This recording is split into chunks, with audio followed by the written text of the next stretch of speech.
ভাই আমার কথাগুলো মন দিয়ে শুনবেন। জীবনে যাই করেন, নেশা করেন, ইপটিজিং করেন, যতগুলো খারাপ কাজ আছে সবগুলো খারাপ কাজ করেন, বাট কোনো মেয়েতে আসক্ত হবেন না, অথবা কারণ ভুলেও কারো মায়ায় পড়বেন না।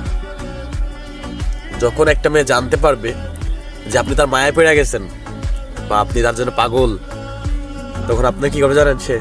সে আপনার ইমোশন নিয়ে, আপনার জীবন নিয়ে খেলা করবে,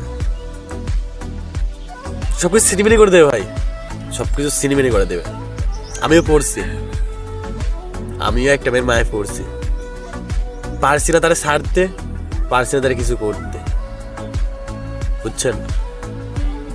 তবে কি হিসাবে নেবেন আমার কথা জানি না, তো আমার পক্ষ থেকে বলছে। আর যারা বলেন না যে রিলেশন যাবেন, রিলেশন করবেন, রিলেশন করে নেন, সমস্যা নেই, কিন্তু কারো মায়াতে পড়বেন না। মানে এতটা ভালোবাসবেন না যে সে জানতে পারে যে আপনি তার উপর দুর্বল। এটা জানলে কিন্তু আপনার বিপদ, আপনি শেষ, আপনার লাইফ শেষ, লাইফ বরবাদ, পুরাই শেষ হয়ে যাবে। এটা আমি 100% শিওর, 100%। তো যাই হোক, আমার যেটুকু বলা দরকার ছিল বললাম। এখন আপনারা শুনবেন কিনা সেটা আপনাদের বিষয়। ভালো থাকবেন না, আল্লাহ হাফিজ।